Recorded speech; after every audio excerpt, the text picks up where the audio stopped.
She stood there, in the doorway of the house I paid for, the house I gave her as a wedding gift. Her eyes were cold, not angry, just done. "Dad," she said, "either you follow Kyle's rules, or you leave." No hesitation, no apology. I looked past her, saw Kyle standing in the living room, arms crossed, smirking. 5 years, I'd paid every bill, covered their debts, fixed their broken pipes, made dinner when they worked late. 5 years of silence, of stepping aside just so Emily could have a marriage she believed in. But now I was being asked to choose between my dignity and their delusion.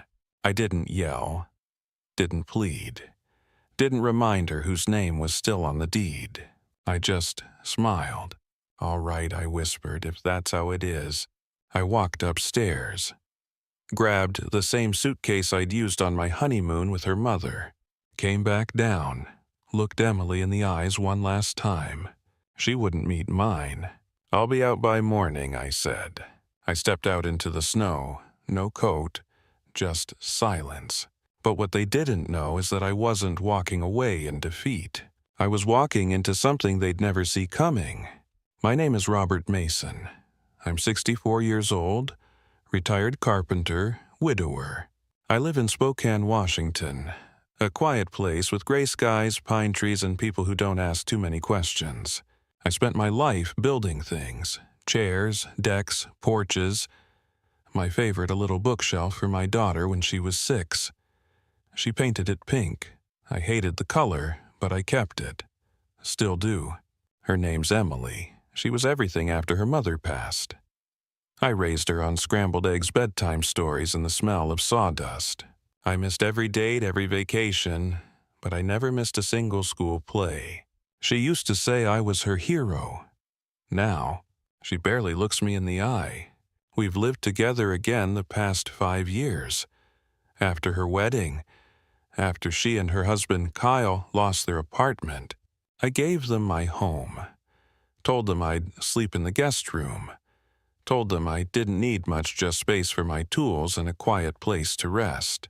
But over time, my space got smaller. My name on the mailbox felt less like identity, and more like a reminder that I didn't belong anymore. Funny how a house can feel colder when it's full of people. I never asked for thanks, just a little respect. But sometimes even that is too much. Emily was never loud, never wild. She was the kind of kid who lined up her crayons by color and cried when the goldfish died. When her mom got sick, she was just 8. Too young to understand cancer, old enough to understand something was wrong. I held her hand through the funeral. She didn't let go for days. We became a team, me and her against the world. I packed her lunches with little notes, drove her to soccer even when I had splinters in my hands, sat through every choir recital, even though I couldn't carry a tune to save my life. She grew up kind, smart.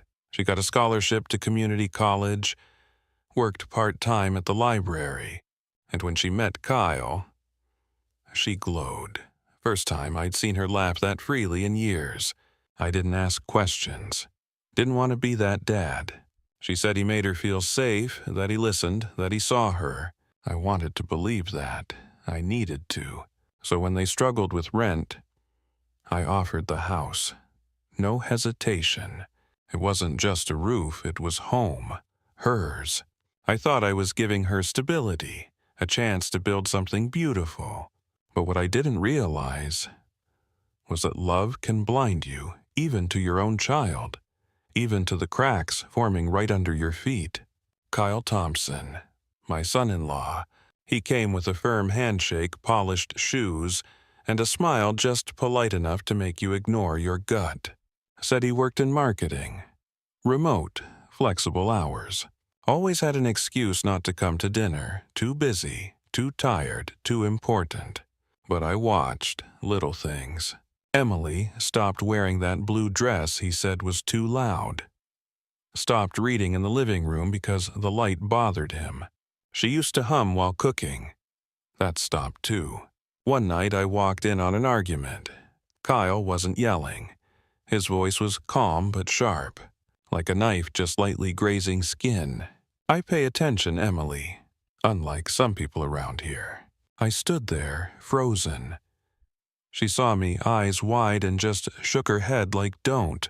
So I didn't. Maybe I should have. But back then I still thought, maybe I was imagining it.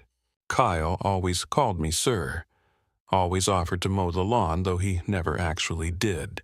He was the kind of man who made you feel rude for doubting him. And Emily, she defended him like it was second nature. I didn't know it yet, but that house I gave them, it wasn't a gift anymore. It was turning into a cage. And Kyle, he held the key. The house was never just bricks and wood to me, it was history, sweat, memories.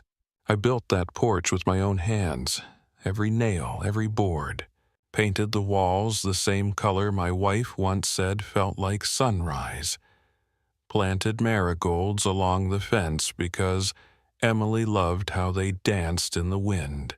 That house was love, built for her, given to her. A second chance at warmth. But slowly, it stopped feeling like mine. The first time I noticed it, Kyle took down a photo. My wedding photo. Said the frame clashed with the decor. Didn't ask, didn't explain. Then the thermostat, locked, remote controlled. Lights on timers, rooms I couldn't enter after 9 p.m.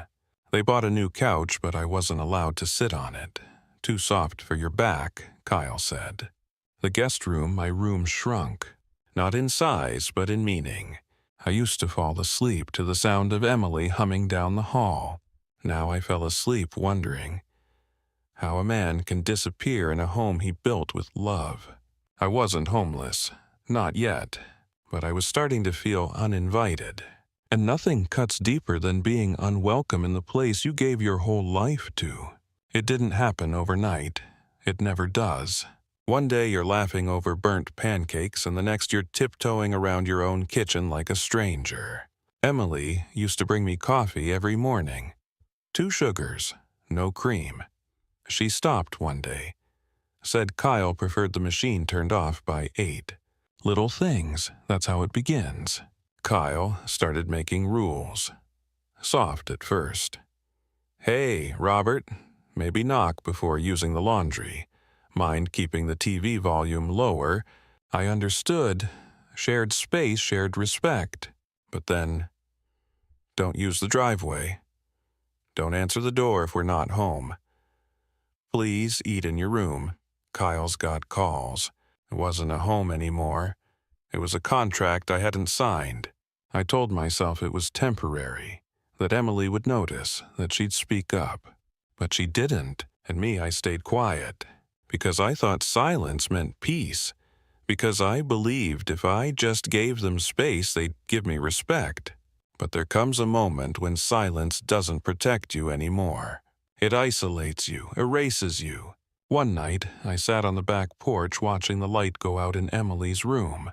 And for the first time, I realized I wasn't just losing my home. I was losing my daughter. It started with the remote. One evening, I came into the living room. My favorite chair was gone, replaced with something modern. Low, leather, cold. Kyle was already on the couch, feet up, didn't even look at me. I reached for the remote.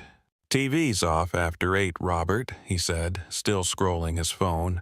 Emily didn't say anything, just looked down. Next day, I came home from a walk. The laundry room door was locked, a note taped to it. Please text before using. Kyle's in meetings. Then the fridge. Certain foods labeled Kyle's, even the orange juice. I opened a window one afternoon. 5 minutes later, Kyle walked in annoyed. We're trying to keep the house at a consistent temperature. It wasn't the rules themselves. It was the tone. The unspoken message, you're in the way. And Emily, she went along. Not with malice, but like someone caught between a storm and a shelter. She apologized for things she didn't do. Laughed nervously when Kyle spoke over me. stopped hugging me goodnight. I wasn't angry, not yet, just confused. How did we get here? Where father is told when to breathe inside his own home. I began to wonder, was this still my family? Or had I become an inconvenience they were too polite to throw out? Emily used to call me Dad with this soft little lift in her voice like she was still 12. Now, it's just Robert. Flat, professional, like I'm a tenant, not her father. She stopped sitting with me at breakfast. Used to be her favorite part of the day. Now it's always Kyle and I are doing intermittent fasting. Stopped asking me how I slept, or if I needed anything from the store. She'd come home, head straight to her room. Door closed, lights off. And when she did talk, it wasn't her voice anymore. It was measured, cautious, like every sentence had been rehearsed.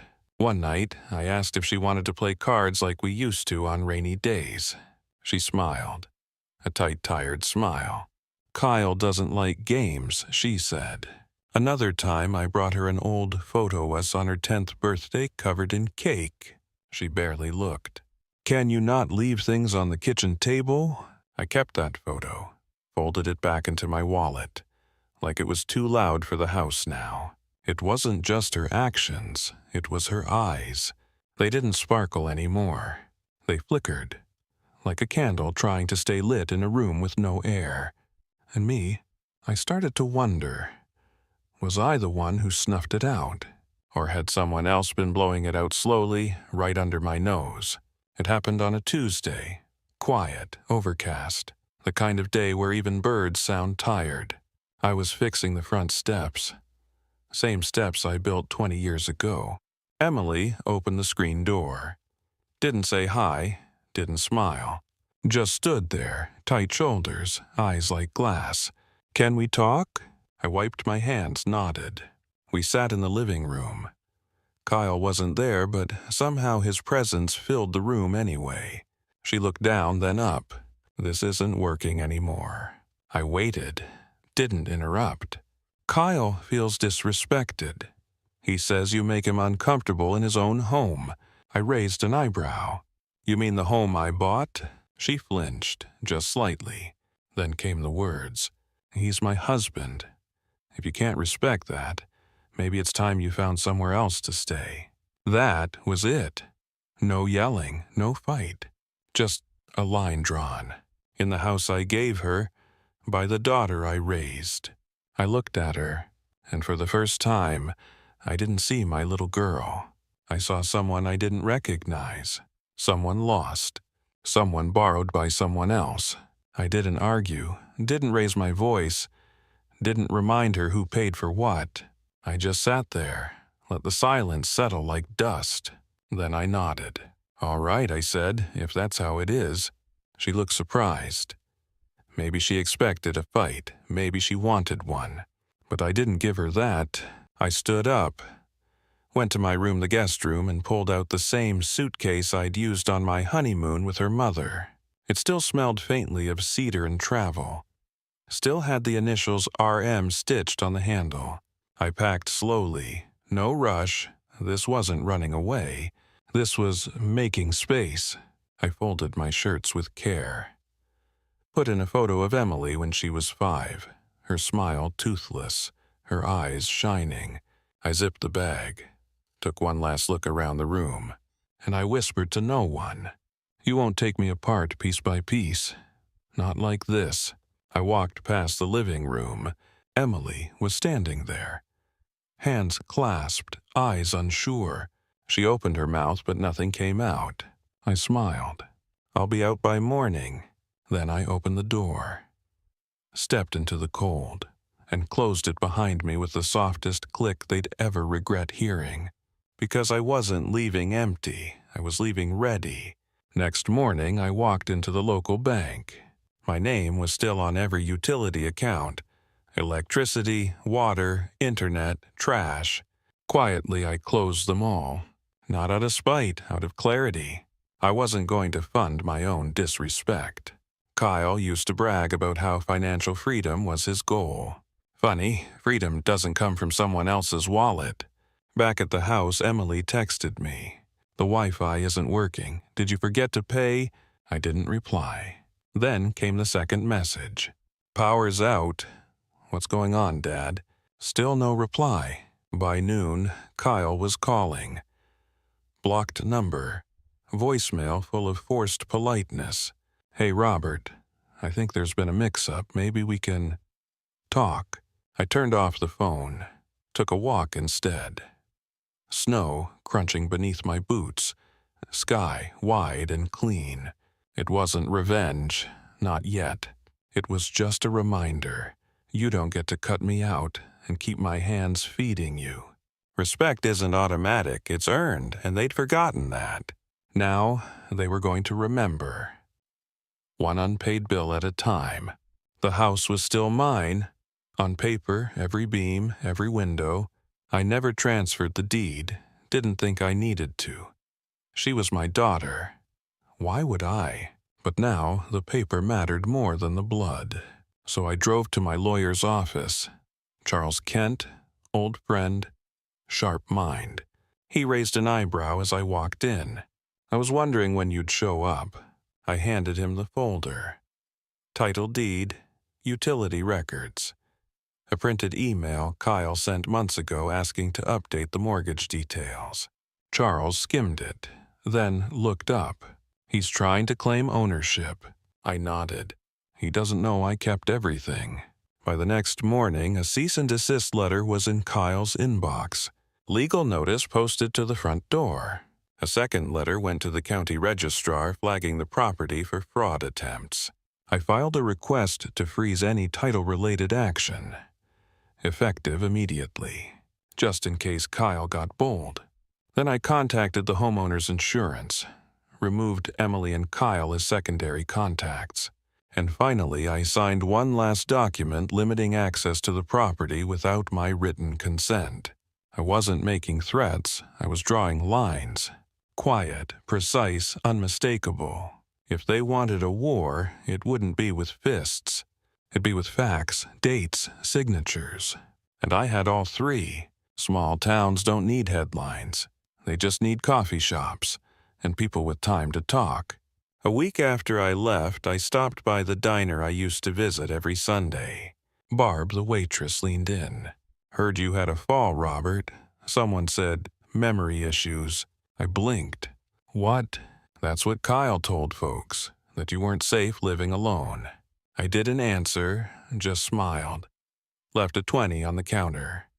No breakfast. Next day at the hardware store, Clint, retired electrician, gave me a strange look. "They say you signed over the house years ago. That true?" "No." "Thought so." By Friday, the whispers had turned to questions. Why was Robert living in a motel? Why were the lights off at the Mason house? Why was Emily so quiet lately? Kyle wasn't subtle. He was spreading rumors, fast hoping to get ahead of the truth.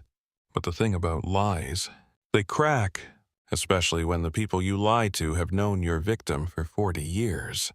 Mrs. Delgado, my old neighbor, called to check on me. Said she saw Kyle yelling at Emily in the driveway. Said Emily looked like a shadow. The town was shifting. Not loud, but steady. And Kyle, he could feel it. That uncomfortable itch when a man starts to realize he's no longer in control of the story. It came in the mail. A letter, thin, from a bank I'd never heard of. Inside a copy of a loan application. My name, my social security number, my old signature, but I never signed it. $30,000. Filed 3 weeks ago. Kyle's name wasn't on the paperwork, but the deposit account. It traced back to him. I stared at the page. It wasn't just betrayal. It was identity theft, forgery. I called the bank, spoke with a fraud investigator. She was calm, professional. "Do you recall applying for this loan?" "No, and that's not my handwriting." "We'll open a case, you'll be protected." Then I called Charles, my lawyer. "He's stealing in your name now," he said. "What do we do?" "We let him think it's working. For now." I made no noise, filed no charges yet. Let Kyle feel safe.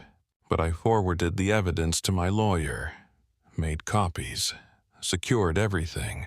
I even went to the notary who witnessed the signature. She looked at the form. I've never seen this man in my life. That was enough. The net was tightening. And Kyle, he didn't know that every move he made was now a breadcrumb, leading straight to the fire he thought he'd never face. It wasn't my plan. Not really. But sometimes the truth finds its own way out. Emily stopped by my motel, unannounced. She looked tired, older, like she hadn't slept in weeks. I just wanted to talk, she said. Kyle says you're trying to ruin us. I didn't answer, just handed her an old phone, a backup I used for work. Inside was one recording, one file, no title. What's this? Just listen. She hit play. Kyle's voice. He's old, gullible. He won't notice a damn thing. Once the houses in my name were golden. If I have to fake his signature, I will. Emily froze, paused, rewound, played it again. Fake his signature. Silence. Her hands trembled. Where did you get this? Does it matter? She didn't cry, not yet. But her eyes, they cracked, like glass under slow pressure. I thought he loved me, she whispered. No, I said. He loved to control. She sat down, put her head in her hands. The room was silent. No more denial, no more defense. Just the sound of a daughter finally seeing what her father had known all along. The voice memo broke the surface, but what lay underneath was uglier. Emily stayed quiet for a few days. Didn't answer texts, didn't return calls. Then one night she showed up again. This time she brought her laptop and a printed bank statement. I checked our accounts, she said. He took out 5 credit cards in my name. Total debt over $42,000. Furniture, online gambling. A weekend hotel in Seattle during a time he claimed he was on a client retreat. But here's the twist. One charge stood out: a florist, 12 red roses, sent to an address that wasn't theirs. Emily looked it up. A woman, divorced, lives alone. Former co-worker of Kyle's from his marketing job. It wasn't a guess. It wasn't paranoia. Emily called the hotel, asked for receipts. They confirmed 2 guests, one king bed. Her name wasn't on the booking. She didn't cry this time, didn't scream. She just sat there, still, quiet. And then very softly she said, I thought I was building a life. Turns out I was financing a lie. I didn't touch her shoulder. Didn't say I told you so. I just looked at her, and for the first time in years she looked back like my daughter again. Emily left him. No screaming, no legal threats. Just a quiet box of clothes and the sound of her car pulling away at dawn. I didn't ask for updates, didn't pry. She needed space to reclaim herself. And I needed mine to remember who I was before I became just someone's burden. I moved into a small cabin in Idaho, near the river, far from noise. There's a front porch, 2 rocking chairs, and just enough silence to hear your own thoughts. Some days I fix things. Tables, clocks, other people's broken furniture. Some days I don't do anything at all, and that's okay. I found the old bookshelf I made for Emily tucked away in a storage bin. Chipped, faded, but still standing. I sanded it down, repainted it not pink this time, just a soft maple. It sits by the window now. Holds books I haven't read yet, and some I've read too many times. People think revenge means fire, explosions, drama. But sometimes the most powerful revenge is choosing peace, walking away with your soul intact, and leaving others to live with the sound of the door they slammed shut, echoing in their own silence. I started writing again, in a small notebook, brown leather cover, no title. The first page reads, August 1st. I finally chose peace over pride. I don't know if I'll ever finish it. Doesn't matter. Some stories aren't meant to be tied up. They're meant to be carried, shared when someone else needs them.